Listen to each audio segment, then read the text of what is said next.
All right, let's go to Connecticut and we'll talk with Steve. Hi, Steve. What do you got for us tonight? Hi, Andrew. Thanks for taking my call. I haven't Yeah, spoken to you in a little while, but great. I have a question. It's about Ephesians chapter 6, verses 1, 2, and 3. My Okay. question kind of ties in with an answer you gave Monday, Uh-huh. and Monday about living a long life.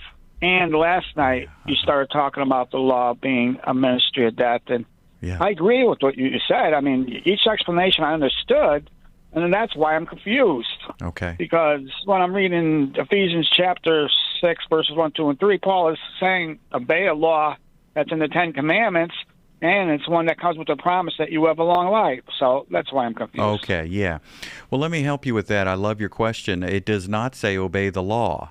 It says obey your parents. So it's using the law. Paul is using the law as the precedent, and he does that a few times in the New Testament. So let's read the passage. It says, "Children, obey your parents in the Lord, for this is right. Honor your father and mother, which is the first commandment with a promise, so that it may go well with you and that you may enjoy long life on the earth." So, have you ever known some obedient children that pass away? Well, sure you have. I mean, is this a formula that if you're just obeying mom and dad, you'll never have anything bad happen to you? Well, we know better than that. I mean, right here in Texas, we've had a horrible tragedy. There were people grieving and mourning. You know, as well as I do, that you could scroll through 5 years of news and you could find lives that are taken by violent people, awful people, murderers, and yet those were obedient children. So Ephesians 6 is not a formula where you pour in the obedience to your parents and then out comes a perfect life. We know better than that. We've lived on the planet for 5 days. Anybody who has can tell you that. So what's going on here? Well, he's saying, first of all, children, obey your parents, and the reason he gives is because this is right. Okay? So that's like common sense. This is right to obey your parents. Honor your father and mother. And then he says it's the first commandment with a promise. He's using that as a precedent to say, you know what?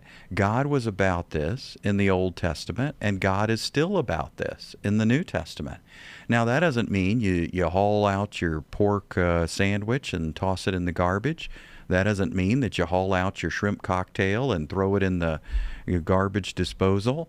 It just means that Paul is very carefully selecting an Old Testament passage, and he's saying, this is still on God's heart. Look, it's been God's agenda and it's been his heart for thousands of years that children obey their parents. Now, you can still eat your shrimp cocktail. You can still enjoy your pork sandwich. And you don't have to stop working on Saturday. You can go ahead and mow the lawn and trim the hedges. So he's not reversing his own gospel. Paul is not reversing his own words. He's not contradicting himself.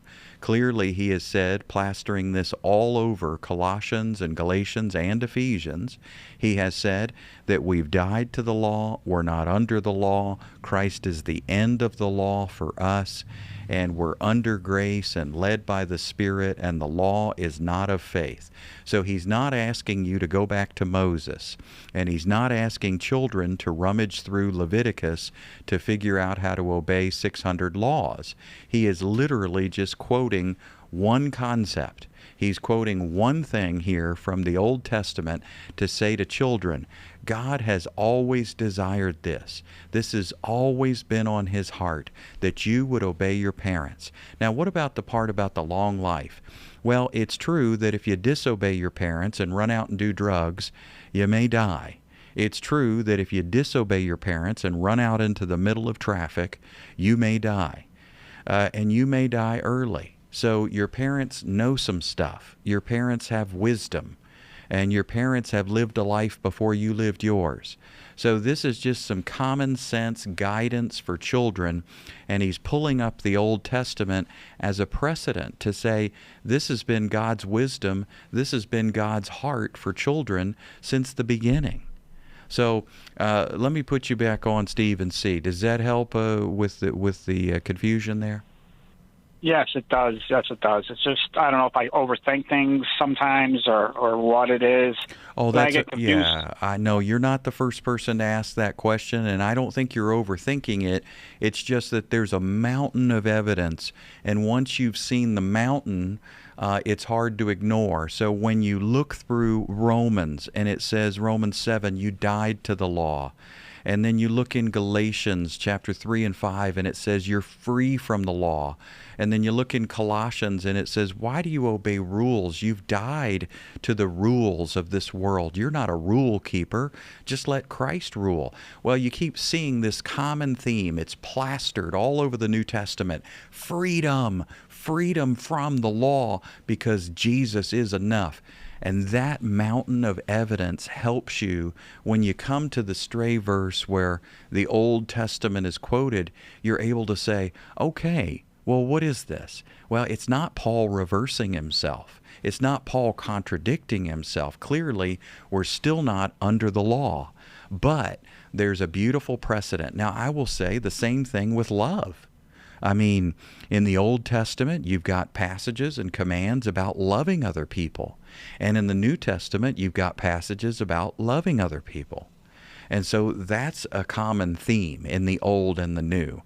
But it still doesn't mean that we should feel a guilt trip in order to love people.